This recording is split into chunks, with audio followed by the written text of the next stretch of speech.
And welcome to CSL Leesburg. So our theme for the year of 2025 is Rising Higher, Growing Deeper. And this is our last week in the month of October. What's been our theme? Glow Up. The title of our talk today is Life and Death. And I believe our wonderful Reverend Charlene will even give a little head nod to Dia de los Muertos. And some of you might be celebrating Halloween this week too. We're so glad that you took some time to join us.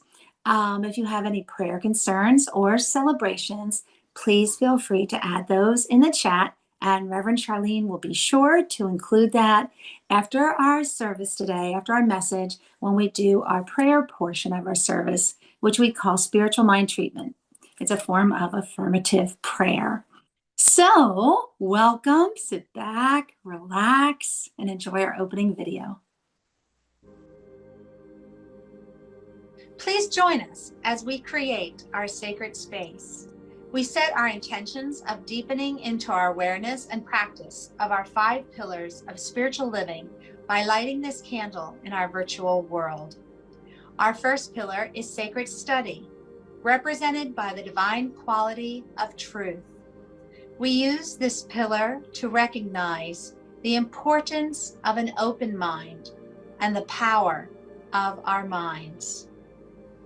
The second pillar is affirmative prayer, represented by the divine quality power. This pillar honors the power of prayer in our daily lives. Our third pillar is meditation and the divine quality of peace. This pillar reminds us of the importance of meditation and the peace we feel when we quiet our minds. The fourth pillar is circulation and the divine quality of life. We know that the great law of circulation works in our lives. As we give, so shall we receive. And the fifth pillar is sacred service and the divine quality of love. This pillar affirms our call to be of service to our world as we see through the eyes of love.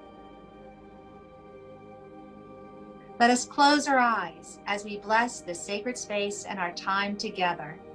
As we weave each of these pillars of spiritual living into our service today, may they deepen our own spiritual practices of study, prayer, meditation, circulation, and service, expanding our minds and our hearts to the 5 divine qualities of truth, power, peace, life, and love.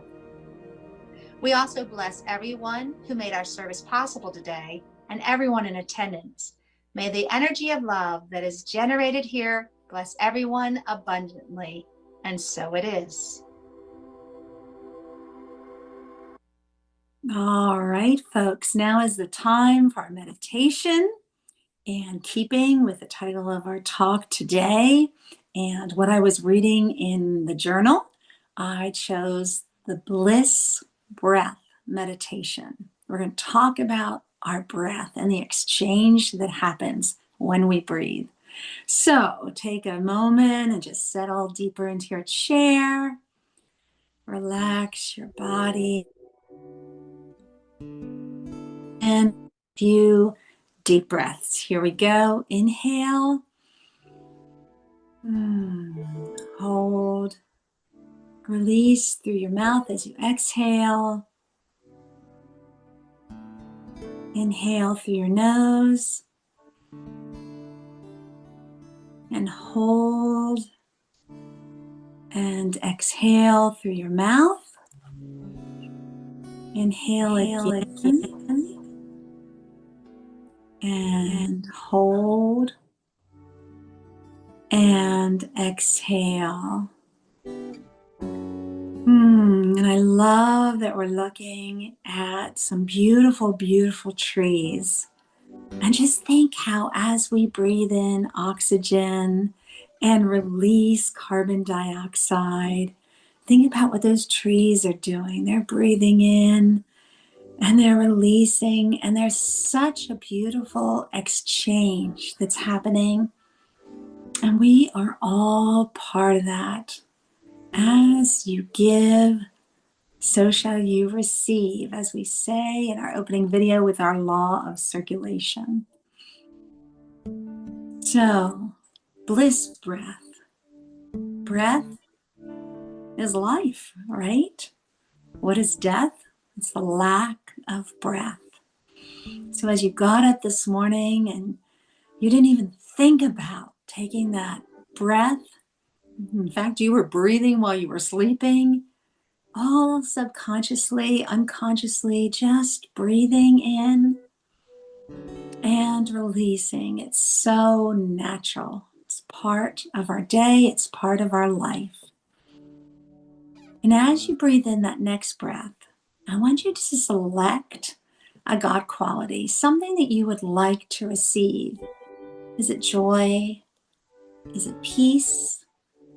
Is it ease, abundance, love? Pick one of those qualities, and as you breathe, just call that in to every cell in your body. Let's breathe in with that thought and hold, saturating every cell in your body with that quality. Now, what do you need to release? What can you let go? Think of something. What's causing stress or discomfort, disease in your life? And let's exhale with that in mind. And now that you know where I'm going, let's do that again. You can pick the same quality. You can pick a different one. Breathe in. Flood every little cell with that wonderful, wonderful quality. And hold. And now we're going to do the exchange. And release anything that you want to let go. Let's do that one more time. Again, calling forward that same quality, or again, choosing something different, whatever you need. Let's breathe in.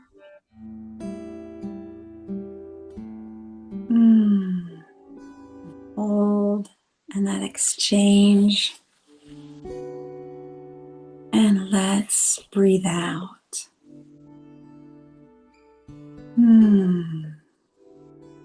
Now, kind of calling forward what I say when I do the loving kindness meditation. Let's think of something that we'd like to send out to someone. So as we draw it in, we're going to think of a quality and hold it.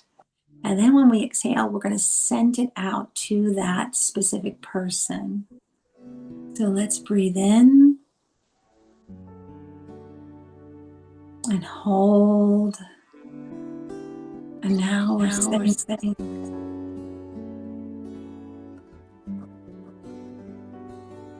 Let's do that again.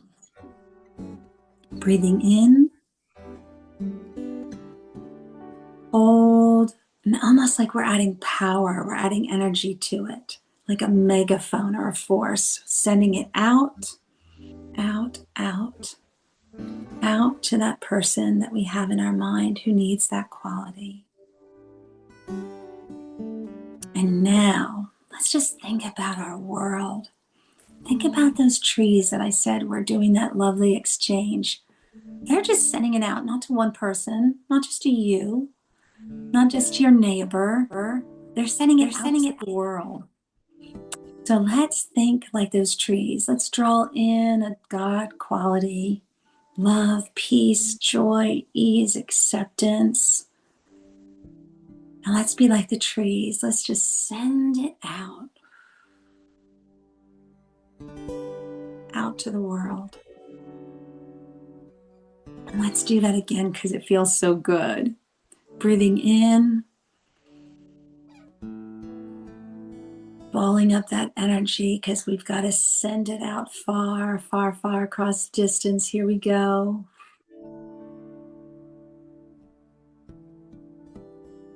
And because we know we're part of a collective consciousness, one more time, let's do that. And sending it out.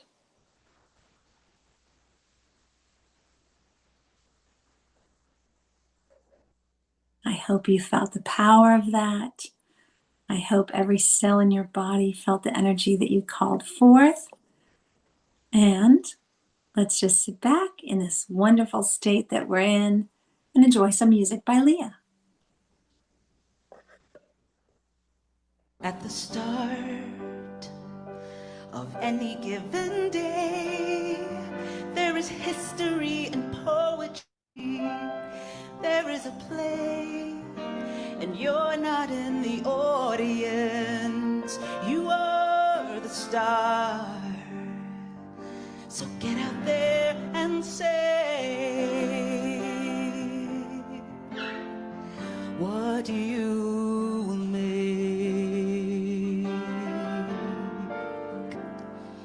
What will you make of this day? What will you keep and what will you change? What will you see? What will you believe?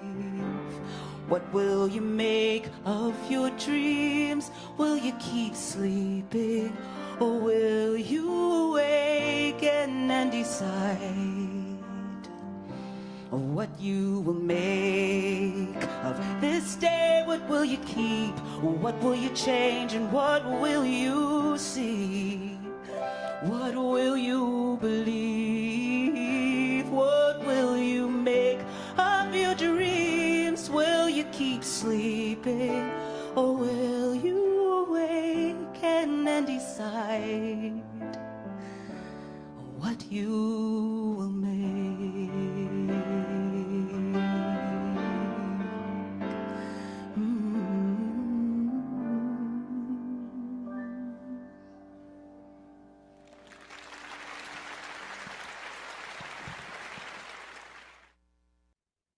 Yay, what will you make? Good morning and welcome, welcome, welcome.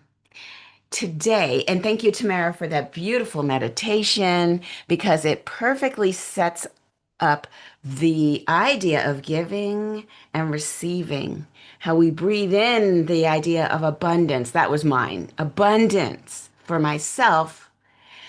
And then since I cannot breathe in forever and I must exhale at some point, I breathe it out so that all can be affected by my abundance. Notice I don't mean the universe's abundance, right? I know that when I breathe out, I can know for you that you too have access to the divine abundance. But there's something about me giving you from my overflow that changes me and it changes you.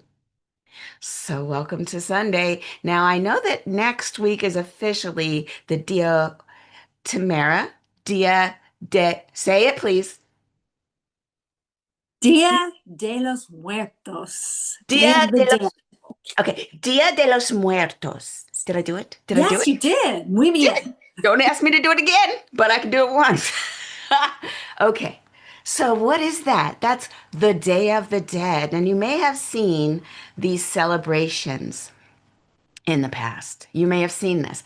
I've got behind me, generated by one of my favorite employees, ChatGPT or Gemini or Claude, one of these people that work for me, created this beautiful altar. And it is what is representative of the tradition in Mexico where the Day of the Dead tradition. Now, I'll give you a little bit of a background and I'll tell you why I want 3 weeks to talk about this. 3 weeks is what I want from you. And it's because I'm giving. I'm giving with an idea of giving.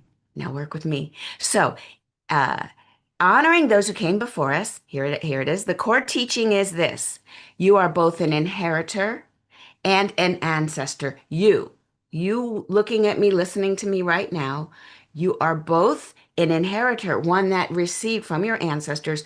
You are also an ancestor yourself. And so if someone gave of themselves in our lineage, what we do, or what they do in Mexico, is they'll create an altar of the deceased. And what they do is they'll light a candle in the dark. Some traditions, and it's not just Mexican tradition, this is, if you look at overall, if you ask your favorite AI to help you research all of the different traditions that use altars, where they put past relatives on that altar and they light candles. Some will tell you that the candles go out the door. They'll put candles down the front door path. They'll put candles in the windows, much like Diwali that Tamara talked about. The candle in the window is to light the way home. To light the way home.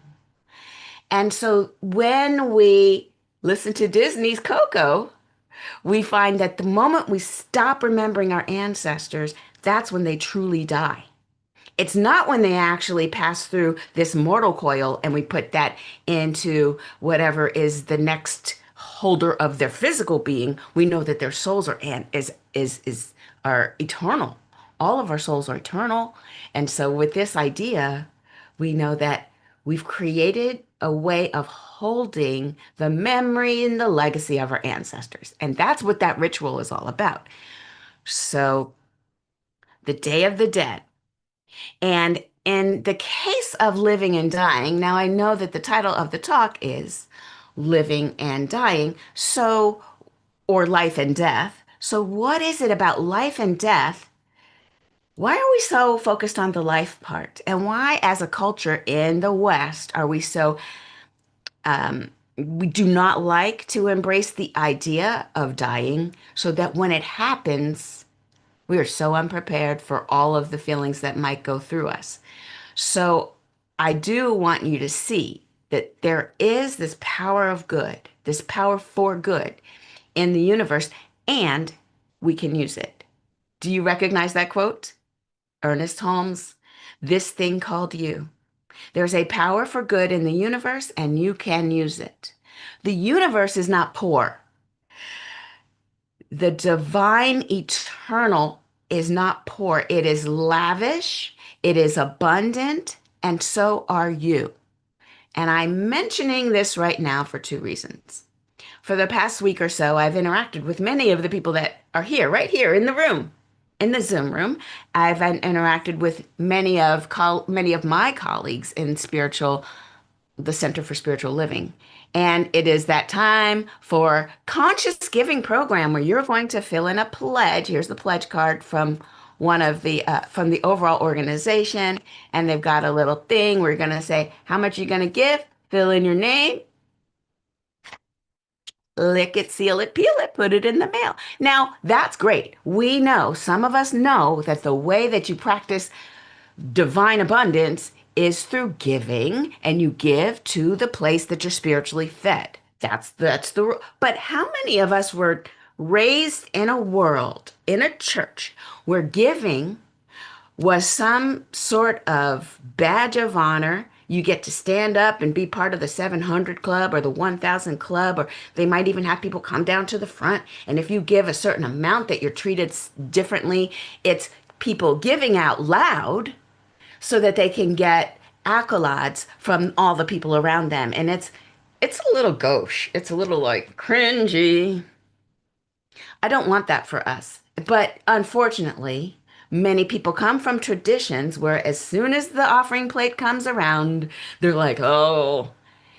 Well, I don't want you to think of it like that. I want everyone in our teaching to remember the whole idea of giving is to participate in the overflow of abundance that is everywhere present. It's everywhere present. But how come right now, of what I've been hearing, people saying, I don't have enough. I don't have enough. I have a limited amount and I don't have enough and there is not any extra, so I can't. But as soon as I have it, I will. And I get it, because when you're living in a space of I don't want to use words, but when you believe what you see as the truth of you, then you'll never believe the higher truth of you. Because the truth is not your bank account. Your wealth is not your bank account. Your wealth is not how many jobs do you have lined up. And for me, I'm a contractor, so it's extra stressful when the phone's not ringing and people aren't scheduling me. So I get it. But that evidence of stuff coming in is not evidence of my level of abundance. Not at all.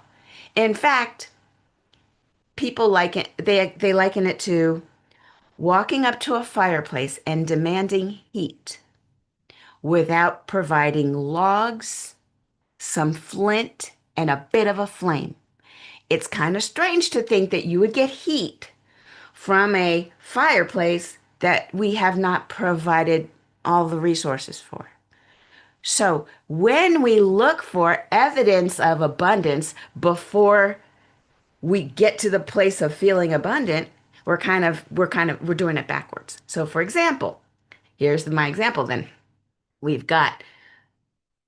looking at something and we're like, well, I don't have anything to give. Once I get something to give, then I'll give it. The reason I think that that's backwards is because we always have something.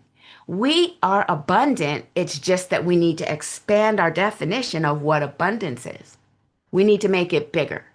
So when we're thinking about offering something, I get it. Some places make you only give in one way. The one video that's going viral right now, you may have seen one of the Winans video. Google it later. It's kind of a tragedy, the way that there was only one narrow way in which this minister wanted his congregation to give. And when the minister did not get that from the congregation, then he kind of shamed her and people laughed. And it's kind of sad. And I'm just like, oh no, you see, this is why we get a bad rap. There are so many other ways that people are abundant. There are so many other ways. I have stories. Let me move into this idea of the people who give from wherever they feel their abundance, and then they watch it return to them 10 times over. So there's a story of a young man who was in a church, and it was one of the CSL churches, and there was a youth minister who's volunteering. It's just a Sunday and I'm doing youth ministry. And that young minister looked at the youth and said, let me hold you back for a sec. Come on, let's have a talk. And so they may have talked 45 minutes or an hour about nothing in general, but something changed in the young man's eyes who was feeling detached from the group. Something changed in him. Something lit up a little bit. He went home a little lighter. That young man remembered that moment with that youth pastor. He said that on that day, he had a whole plan on how he was going to just dip out of life pretty early. He was gonna himself, And he had already begun the process in his head, and that was what made him look so distant. The youth pastor who saw him and he saw something more in him that the boy saw in himself. And when somebody sees you, they see the real you. They see your light. They see your life. They see what you have to give. They value you. All of a sudden, it makes you relax a little bit. He said he went home and he was different from then on. And now this young man is giving as a youth pastor in his center. And he too doesn't make any money. And he even said in his little blog entry, I could be playing golf right now, but you know what? I'm a youth pastor because there was one youth pastor in my life that changed my life, saved my life. And I mean, let's be real, 85, 90% of the kids that I'm a youth pastor for, they're not even going to remember my name. But there will be a few. There'll be a few. They'll remember me. This is what I'm doing. Now, I will bring you back to the idea of giving. What if we limited that congregation? What if the minister of that center limited the way that people give in only money? You can only give money, and if you don't, you're not good enough. Wow. What? So we know that we are abundant. We are abundant in so many ways. I can look at each one of your little squares, and I can tell you for each one of you what you are abundant in. So if you don't know, text me. I'm going to let you know how you are a bright light in this community. From what I've seen, I could tell you right now what you're really great at. And I could also let you know how you could use that to spread your light, lighting your candles and letting those lights flicker and letting that be your legacy. How you give is how you bring from your beingness so that other people will be better. And let me tell you the side effects. You know how there's a lot of fine print on those drug commercials? May cause lightheadedness, dizziness, bleeding, and even death. Okay, what are we doing? Sorry, I digress. Let me tell you the side effects of giving. You're going to receive so much more. Now, that's not why you did it. It's not a transactional thing, much like the fireplace was pretty transactional, right? I'm going to need heat, so I'll bring a wood, and I'll bring another wood, I'll bring another wood, and then I'll light the fire, and you'll give me heat. Super transactional, and that's okay. But let me tell you something. When you give from your gifts, whatever it is you've been given to bless others with, you get to give in a way that you'll never really know the direct cascading benefit and effect that it has. But what you will get is exactly what you needed in another area of your life. You'll get what you need in another area of your life. Here's another story. There was a young man, and he's the main character in the book called The Go-Giver. Don't you love the title? What a go-giver. All right. He was a go-getter at first, and then he was taken through a series of 5 lessons. During these 5 lessons, this young man changed from someone who really, really wanted to do well in his brokerage, getting fat cat clients, big whale accounts, going high on the commission board and making the company really great and money, money, money, money. He went from that to, okay, I'll help people. Because his whole, when the story starts, his whole energy was it was fraught with fear of not enoughness. He wanted to hit a deadline, and he saw that there wasn't enough money, and he used people pretty much. If people were stepping stones, he'd be walking on top of their heads, boop, boop, boop, to try to get to the gold. That would be him. He went through these lessons, and one of the lessons was help someone else get what they want. He was like, why would I do that? Something about giving whatever you have to help somebody get what they really want. You could think transactionally, that's not going to help me get what I want. If I give, then I'm going to have less, is what some people think, because they don't realize we're living and moving in a world of abundance. The universe is infinitely abundant. There's enough for everybody.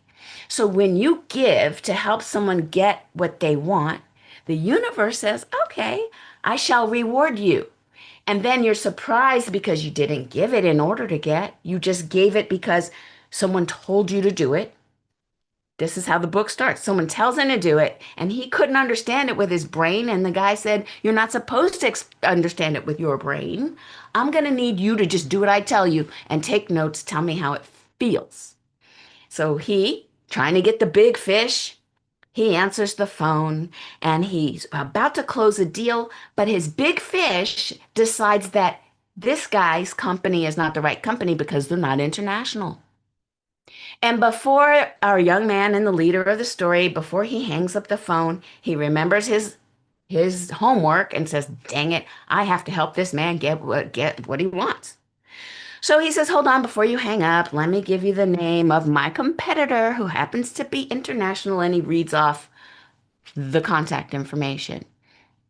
And then he hangs up, and he doesn't feel that great about it. He's like, And of course, you can guess by the end of the story, that connection fostered a level of trust. When people don't feel that you want to use them, then they start trusting you. He built a level of trust. And as the story closes, I'm not going to spoil it just in case you want to read it yourself. It goes very well for him. His big fish turned out to be a little fish because he was going to start swimming in a way bigger pond because he changed his energy. He started arriving in rooms. How can I help instead of what can I get? How can I give instead of what can I take? Oh my gosh, the energy shifted. And that's what I want for us. So when I look at these videos of people calling others to an altar so they can berate them on how little they gave, and when it's only about the money, it kind of cringes me out. Even at the same time as I do know that centers need money. They do. Money is how we get these platforms going. It's how we get licenses to do certain deliveries. It's how we put on classes and workshops. So it's not a non-entity. Money's a thing, but it's not the only thing. And when people focus too much on it, and even in this community, when I focus too much on, well, wait, how much money? Then it's kind of it waters down the point and it takes out the spirit of it. Money's a thing, but it's not the only thing. And what's cool is that when you focus on the good and the generosity and the wholeness and the abundance, then you turn around and, oh, there's also money.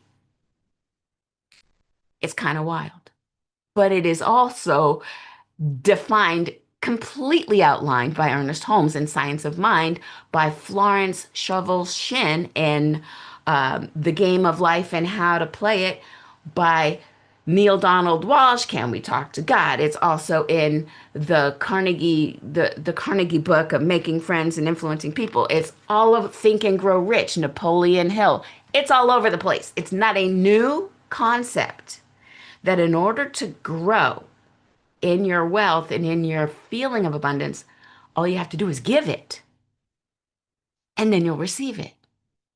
Wild. So we think about this. Who are the people in your life that have given? Who is on your altar? What ancestors gave of themselves? Now, when it comes to Center for Spiritual Living, Leesburg, I think about Reverend Sunday.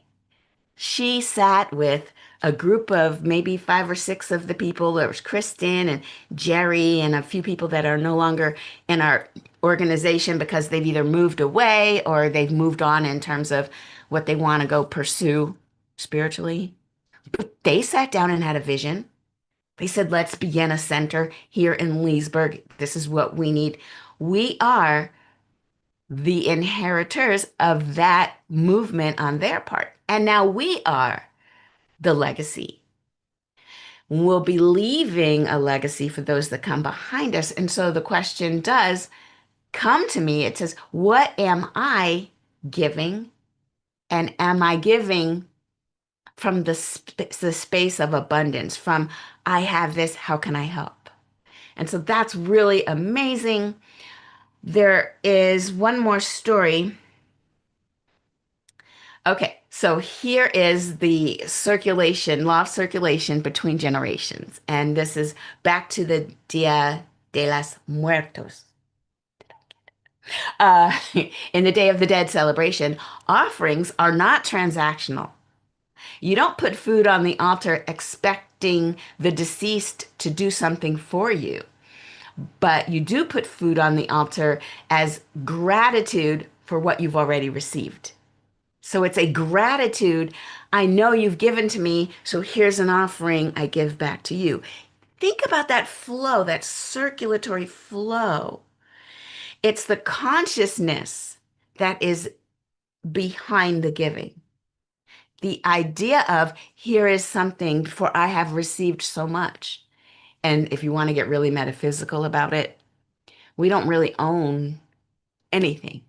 We are simply a conduit. I think about my breath. I say my breath. I don't own it. I'm a conduit for the oxygen that comes from the trees, and it comes into me.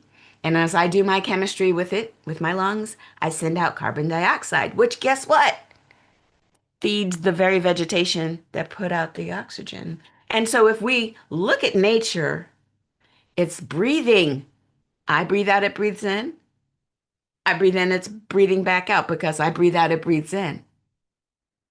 This, to me, is a very basic yet mind-blowing feature of we don't really own anything.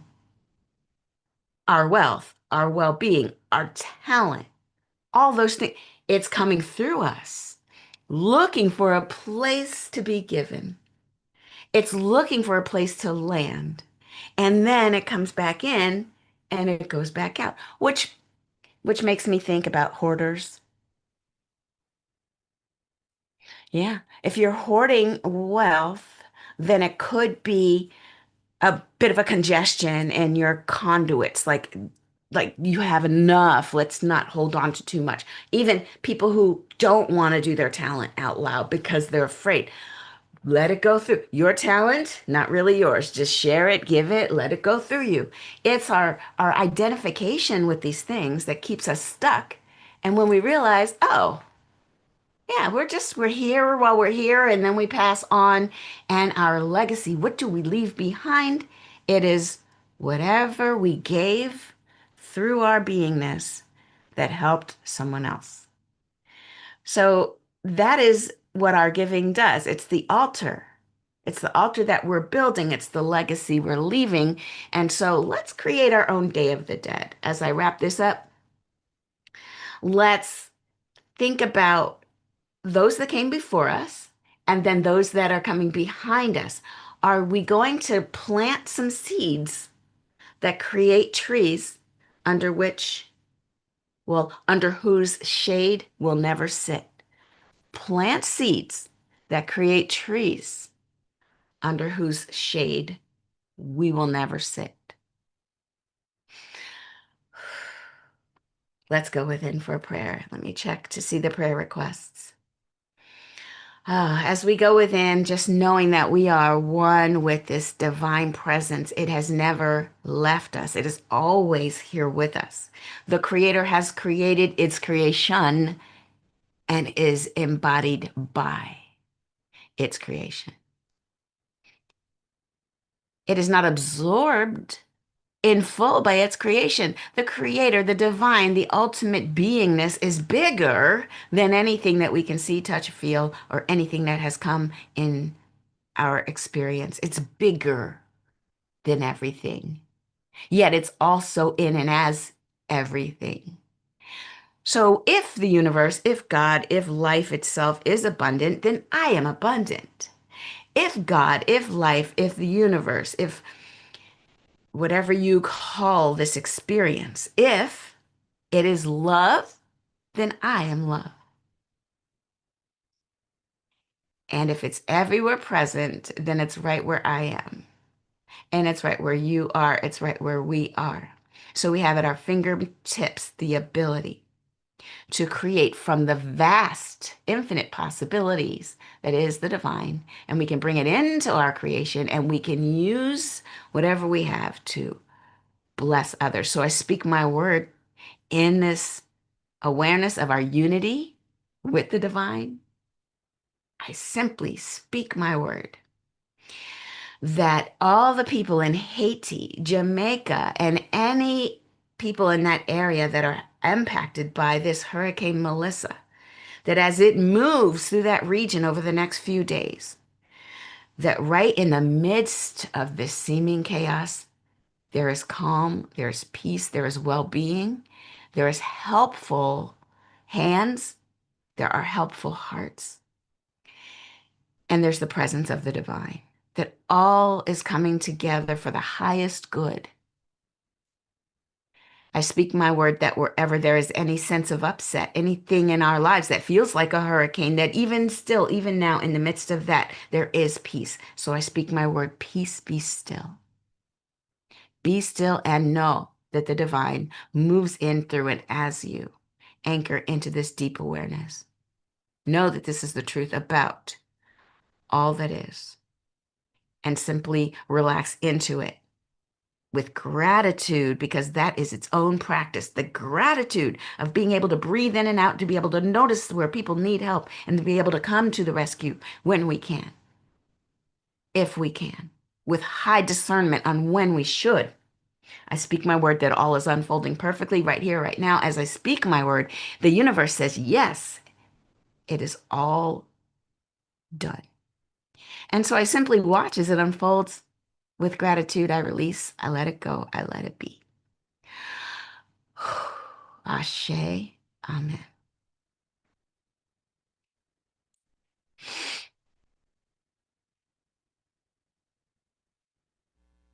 At the we I've cleared off the table, the leftovers saved, washed the dishes and put them away. I have told you a story and tucked you in tight at the end of your knockabout day. As the moon sets its sails to carry you to sleep over the midnight sea, I will sing you a song no one sang to me. May it keep you good company. You can be anybody that you want to be. You can go whoever you will. You can travel any country that your wild heart leads, and know I will love you still. You can live by yourself, you can gather friends around, you can choose one special one, and the only measure of your words and your deeds will be the love you leave behind when you're done. Some girls grow up to be strong and bold, some boys are quiet and kind, some race on ahead and some follow behind. We all grow in our own space and time. Some women love women, some men love men, some raise children and some never do. You can dream all the day, never reaching the end of everything possible for you. You can be anybody that you want to be. You can love whoever you will. You can travel any country where your wild heart leads, and know I will love you still. You can live by yourself, you can gather friends around, you can choose a few special ones, and the only measure of your words and your deeds will be the love you leave behind when you're done. Don't be rattled by names, by taunts, by games, but seek out spirits kind and true.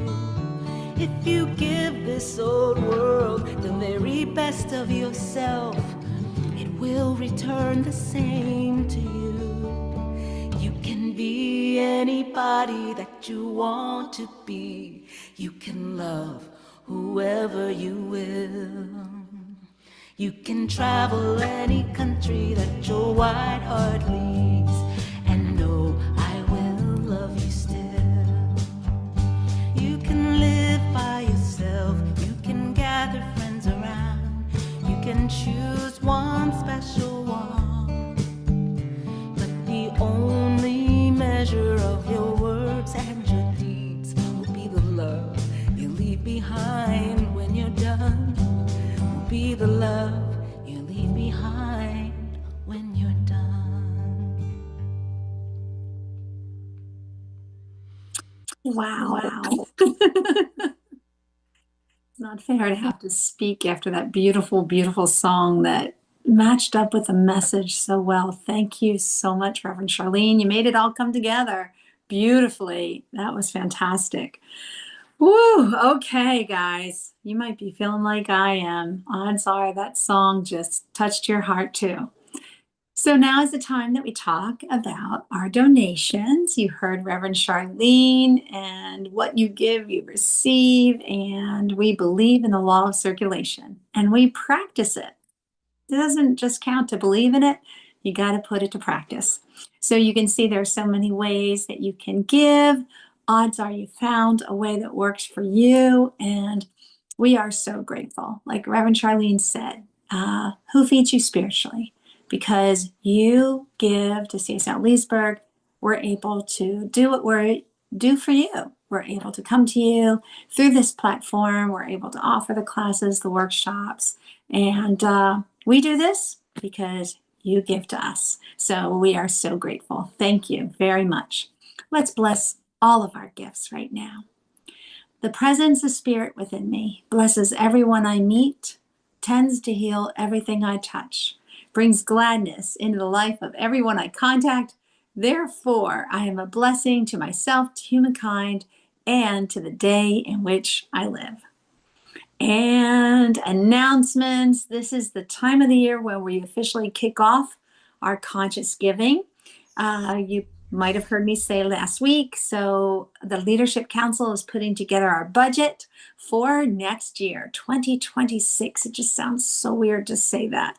I was just reflecting on when it was 2020. I mean, my gosh, that just seems like it was yesterday. And that was COVID, right? And how far we've come. And now we're talking about 2026. And if I keep going, I can even think about how I felt when we were just facing 1999 turning into 2000. The years just go by us. Anyway, back on track. Conscious giving is when we think about what can we do, how can we give back, how can we support CSL Leesburg so that it can continue to keep doing what it's doing, so it can keep feeding us. The law of circulation, giving and receiving. So we'll be putting together our budget. We need you to think about what you can give. And like Charlene said, I think there's little envelopes coming your way. Well, we're going to have an app, because I would never with an envelope. I wondered when you said envelopes. That No, didn't that's sound our like you. higher organization has envelopes. We're doing an app. You know me. Look Yeah. out for the app. It's coming. Yeah, wonderful. So that's what's coming up. That's what we have. So let's just end it. And remember, we hang around. We do our little virtual coffee shop.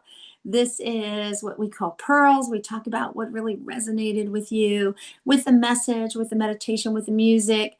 What's happening, what's going on in your life. Let's just check in with each other. So we hang out. If you have to go, we understand. People have busy lives. We'll send you off with our love and blessings after we do our closing affirmation. Here we go. So in my arms right now is a sleepy little kitten. So I'm not going to use my hands like I normally do. But what I want you to do is just give yourself a hug, remind yourself of all the things that you are, all the blessings that you have, and join me in saying, I am love. I am love. I am love. There you go. Now, think of someone that you would like to send this message off to. It could be the people that are in that path of that hurricane. It could be a loved one. It can be a family member. It can just be the person who bagged your groceries at the grocery store yesterday, or the mail carrier, or the delivery person. It can be anybody. Let's send out a message of love to them. You ready? You are love. You are love. Beautiful. And now put your hands up in the air if you can. Let's do our little love sprinkles. It's all love. It's all love. Oh my goodness gracious. That's beautiful. Thank you so much for joining us. We really appreciate it. It's so wonderful to see that list of participants going down my side of the screen. And if you can stay, please stay. And if you have to leave, we're sending you off with our love and our blessings. What will you make today? Like Leah said. All right, folks, that's an official wrap. Stay